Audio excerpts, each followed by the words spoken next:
गुरुर्ब्रह्मा गुरुर्विष्णू गुरुर्देव महेश्वरा गुरुर साक्षात परब्रह्म तस्मै श्री गुरुवे नमः। वसुदेवं सुतं देवं कंसचाणूरमर्दनं देवकी परमानंदं कृष्णं वंदे जगद्गुरु।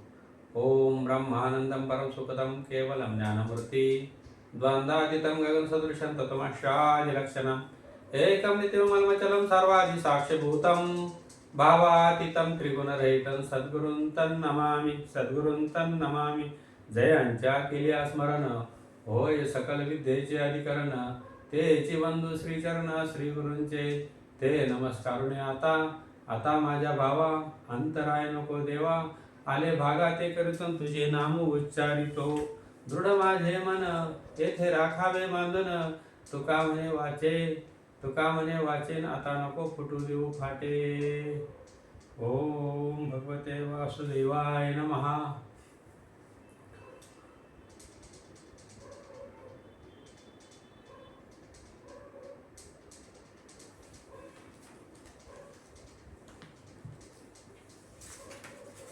आज भागवत एकादश आणि तुळशी विवाह आरंभ कार्तिकीमधली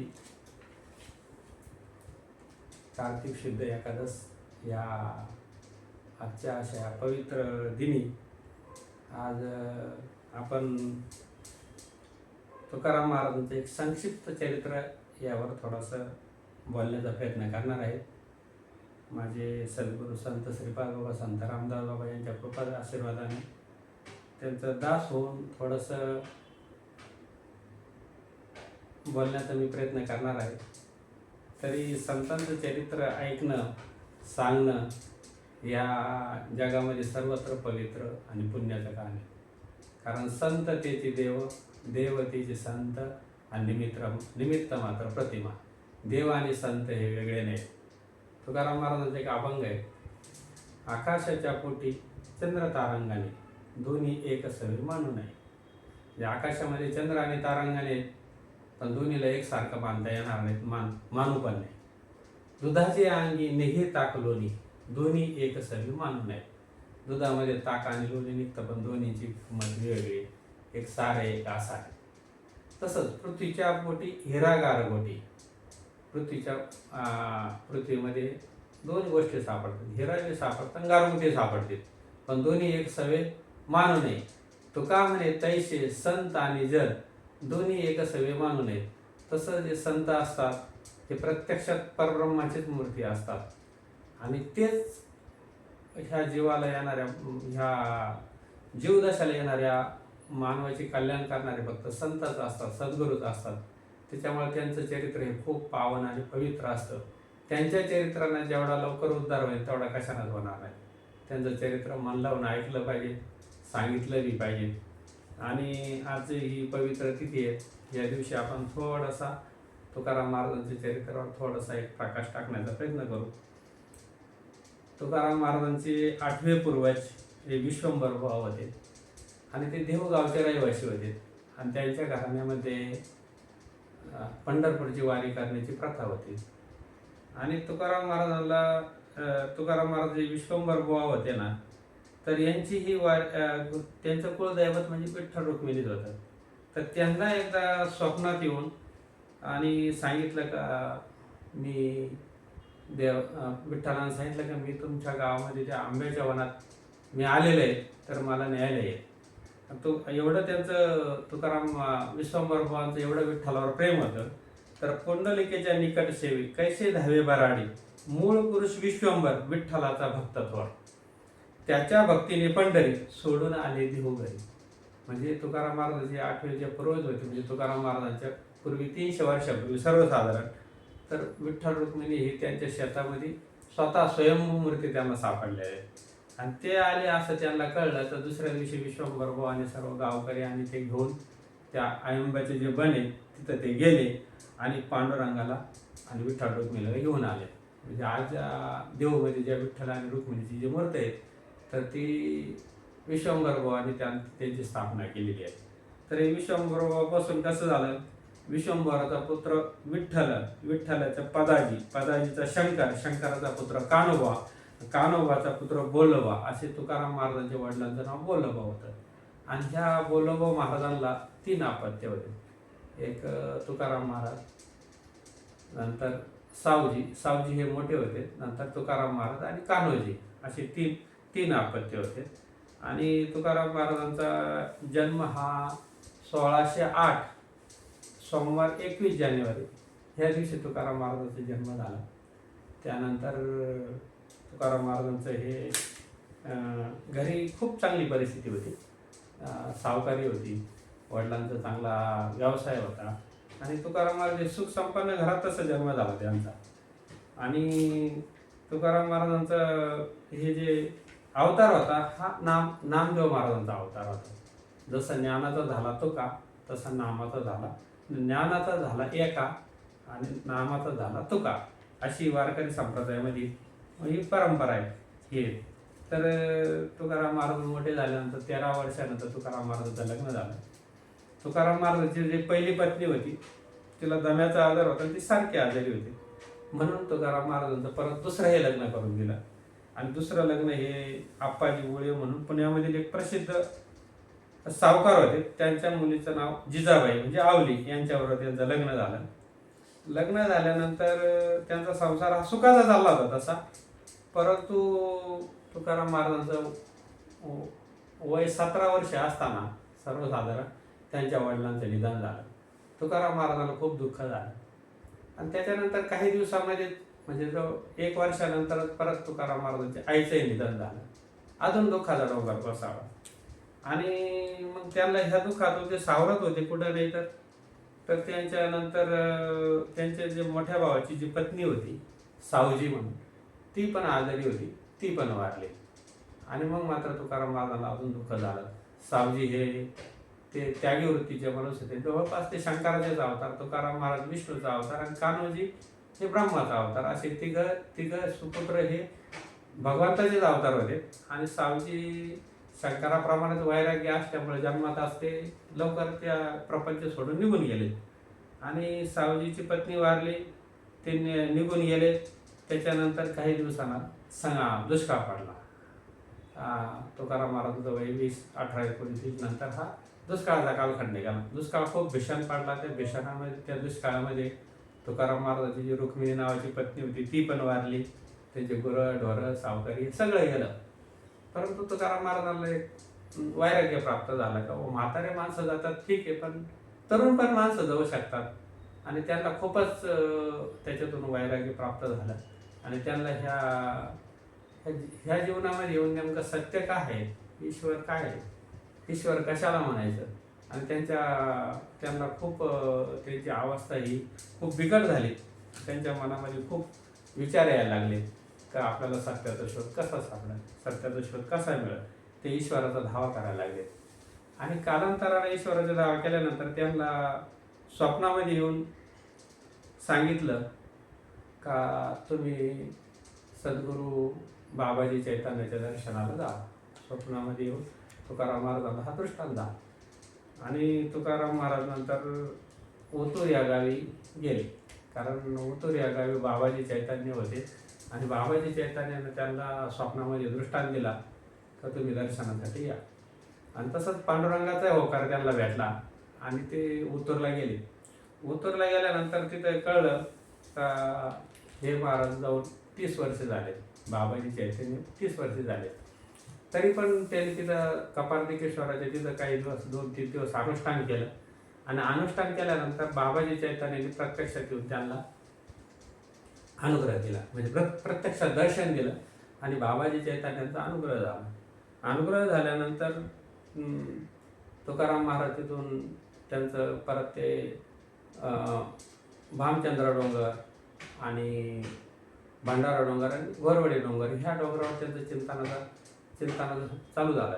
चिंतन करायचे, अभ्यास करायचे, मनन करायचे, नित्यास करायचे, असं त्यांचं चालू झालं. आणि भामचंद्र डोंगरावर त्यांनी 15 दिवसाचं अनुष्ठान केलं. तर त्या अनुष्ठानामध्ये 15 दिवसामध्ये साक्षात्कार झाला, विठोबा भेटला निराकार. 15 दिवसामध्ये त्यांना साक्षात्कार झालेला आहे. आणि त्यांना निराकार असा निर्गुण निराकार, रंग नाही रूप नाही नाही वर्ण छाया, निर्गुण निराकार तूच एक रघुराया, अशा निर्गुण निराकाराचं त्यांना दर्शन झालं. भांबगिरी पाठरी वस्ती जाणे केली. म्हणजे भांबगिरी या पर्वतावर तिने 15 दिवसासाठी वस्ती जाणे केली. वृत्ती स्थिरावली परब्रह्मी, त्यांची परब्रह्मामध्ये संपूर्णपणे वृत्ती स्थिरावली गेली. आणि निर्वाण जाणून आसन घातले, ध्यान आरंभले देवाजीचे. म्हणजे या परब्रह्माचं त्यांनी ध्यान आरंभलं आणि त्यांना तिथे त्यांची वृत्ती तिथं स्थिरवली. त्या दरम्यान त्याला सर्प विंचू व्याघ्र अंगाशी झोंबले, पिडू जे लागले सकाळी ग. त्याला सर्प व्याघ्र विंचू असे झोंबू लागले, त्याला पिडू जे लागले सकाळी.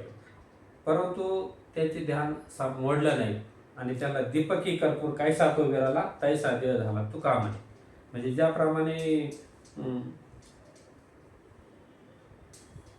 ज्याप्रमाणे कापराला अग्नी लावला असतो तो अग्निरूप बनून जातो, तशी माझ्या हृदयातील ज्योत विराट ज्योतिषी एकरूप होऊन गेली. असा तुकाराम महाराजांना साक्षात्कार झाला. त्यांचं जीव शिव ऐक्य झालं आणि तुकाराम महाराजांना तिथून पुढं अभंग रचनेची त्यांना नामदेव महाराजांनी आज्ञा केली. कारण नामदेव महाराजांचं कार्य काय अभंग रचनेचं राहिलं होतं. आणि त्या नामदेव महाराजांनी देवाने स्वतः येऊन त्यांना स्वप्नामध्ये येऊन जागा केलं. नामदेव केले स्वप्न म्हणजे जागे आणि सवे पांडुरंग येऊन या, सांगितले काम करावे कवित्व, वाग्य ते निमित्त बोलू नये. मापटाकी सळे धरिले विठ्ठले, थापटून केले सावधान, प्रमाणाची संख्या सांगे शतकोटी, उरले ते शेवटी लावे तुका. नामदेव महाराजांचं काही कार्य अपुरं राहिलं होतं. अभंग त्यांच्याकडून पूर्णपणे लिहून झाले नव्हते आणि ते राहिलेलं काम तुकाराम महाराज तुम्ही करावं असं नामदेव महाराजांनी विनंती केली. आणि त्या विनंतीनुसार तुकाराम महाराजांनी हे अभंगाची रचना झाली. मग अभंगाची रचना करीत असताना तुकाराम महाराज अभंग लिहायचे, अभंगावर कीर्तन करायचे. आणि त्यांचे जे 14 टाळकरी होते त्या 14 टाळकऱ्यामध्ये जो संतांचे जगणारे होते ते अभंग लिहिण्याचे काम करायचे. परंतु धर्माचं कार्य म्हणलं की तिथं धर्माच्या कार्याला कोणी आडवं येतच आहे. तर त्यावेळेस त्यांचे तिथं रामेश्वर भट्टे जे विद्वान होते त्यांना ही अभंग रचना पचत नव्हती. मग त्यांनी काय केलं, हे तुकाराम महाराजांना विरोध केला. आणि पंडिताकडून त्यावेळेस ते शास्त्रीय लोक होतं त्यांच्याकडं नेऊन हे सांगितलं की हे धर्माच्या विरुद्ध आहे आणि ही गाथा इंद्रायणीमध्ये बुडवून टाकली पाहिजे. आणि त्याप्रमाणे धर्माचार्यांनी तसाच न्याय दिला आणि गाथा इंद्रायणीत बुडवायची ठरवली त्यांनी. मग या रामेश्वर भट्टाने या गाथेला दगड बांधले, एक खालून दगड बांधला, एक वरून दगड बांधला आणि हाय ना गाथा इंद्रायणीमध्ये बुडवली. तुकाराम महाराजांना खूप त्याचा दुःख झालं. दुःख झाल्यानंतर 13 दिवस परत तुकाराम महाराजांनी अनुष्ठान केलं इंद्रायणी तरी. आणि इंद्रायणी तरी अनुष्ठान केल्यानंतर 13व्या दिवशी ही गाथा वर आली. ज्या गाथ्याला जे बांधलेले दगड होते खाली आणि वर अशा दगडासहित ही गाथा वर आली. तर नंतर जेव्हा कळलं की या रामेश्वर भट्टाला का खरंच तुकाराम महाराज हे सत्पुरुष आहेत, खूप महान विभूती आहेत, हे प्रत्यक्षात परब्रह्माचे अवतार विष्णूचं रूप आहे, तेव्हा ते तुकाराम महाराजाला शरण गेले आणि त्याने त्यांच्या आकडून एक अभंग लिहिला. तुकाराम तुकाराम म्हणता कापे यम, धन्य तुकोबा समर्थ, जेणेकरून केला हा पुरुषार्थ. दगडासहित जळी दगडासहित वह्या, तारेल्या जैशा लाह्या, म्हणे रामेश्वर द्विजा, तुका विष्णू विना नाही तुझ्या. म्हणजे तुकाराम महाराज हे विष्णू सारखेच आहेत, विष्णूप्रमाणेच विष्णूचाच अवतार आहेत. आणि त्यांनी कलियुगामध्ये तुकाराम महाराज हे नाव धारण केलं आणि या जगाच्या उद्धाराकरता ते आले. कारण तुकाराम महाराजांचं एक अभंग असायचे, आम्ही वैकुंठवासी आलो याच कारणाशी, बोलिले जे ऋषी साच भाव वार्तावया, झाडू संतांचे मार्ग, आडराने भरले जग, उचिष्टाचा भाग शिव. आम्ही जे आडराने लोक जातात त्या आडराने जाणाऱ्या लोकांना आम्ही सन्मार्गाला आणू आणि संतांचं जे उचिष्ट आहे म्हणजे संतांनी जे सेवन केलं त्याचंच सेवन आम्ही करू, त्याच मार्गाने आम्ही जाऊ, वेदाच्याच मार्गाने जाऊ आणि या संपूर्ण समाजाला ह्या दलदलीतून बाहेर काढू, या अज्ञानातून बाहेर काढू आणि प्रकाशाकडे घेऊ. अशा प्रकारे तुकाराम महाराजांनी एक तो अभंग एका नाश केला शब्दज्ञानी, विषय लोभी म्हणे साधना आहे बुडवली, अर्थ लोपले पुराणे नाश केला शब्दज्ञानी. पंडितांनी जे पंडित असतात ते फक्त शब्दाने पंडित चाललेले असतात आणि तो संतांचं वैशिष्ट्य असं राहतं की संत पुढं चालतात, शब्द त्यांच्या मागे येतात. आणि पंडित काय करतात, शब्द पुढं चालतो आणि पंडित त्याच्या मागे चालतात. म्हणजे संत आणि पंडितांचं हे कार्य सगळं उलट दिशेने. संत अनुभवानं चालतात, पंडित फक्त वाचिक ज्ञानानं चालतात. म्हणून त्यांनी हे कार्य हाती घेतलं आणि संपूर्ण वेद हे आपल्याला सर्वसामान्य माणसाला कळणार नाही, परंतु सोप्या भाषामध्ये तो आपल्याला गाथेच्या रूपाने त्यांनी आपल्या सर्वासाठी ही एक खुलं केलं आहे. हे एक पान साठा म्हणतात ना, पानपोई, एक प्रकारची पानपोई आहे का, जेणेकरून माणसाला जन्म मरणाच्या रहाड गाडग्यामधून आणि सत्याचा प्रकाश व्हावा म्हणून तुकाराम महाराजांनी एवढा मोठा अट्टहास केला. आणि हे 5,000ची अभंग गाथा, त्याच्यामध्ये तुमचे काकडा, भोपाळी एवढे विविध लिहिले आहेत. आणि एवढंही करून ते थांबलेलं आहे. तर पुढं अंतराळात गेल्यानंतर, म्हणजे वैकुंठात गेल्यानंतरही काही 12 अभंग लिहून पाठवले. 12 अभंग तुकाराम महाराजांचं हरिपाठ आहे. तर एवढं मोठे त्यांनी थोड्याशा दिवसात, म्हणजे 20-21 वर्षामध्ये, एवढा कालखंडामध्ये एवढा त्यांनी त्यांच्याकडून भगवत कार्य झालं. आणि ह्या भगवत कार्याच्या जोरावर म्हणजे 1638 350 वर्षापूर्वी एवढं कार्य करून ठेवलं. आज त्याच्याच जोरावर आज आपल्या अख्खा महाराष्ट्रातला नाही, जगाचा अभ्यास या भगवत गाथेमध्ये. संपूर्ण अंतःकरण असतं, परब्रह्माच्या मनात, ईश्वराच्या मनात काय चाललं, ईश्वर म्हणजे काय, प्रत्येक जीवाची अवस्था काय, तो रजगुण, तमोगुण, सत्वगुण असल्यानंतर तो कसा वागतो, काय केलं पाहिजे त्यांना, तो त्याच्यातून कसा बाहेर येईल, प्रत्येक जीवाला हे मोलाचं मार्गदर्शन प्रत्येक अभंगातून केलेलं आहे. आणि जर माणसाने ह्याच्यावर मन लावून वाचलं, ऐकलं, तर माणसाचा उद्धार ह्या जन्मात होऊ शकतो.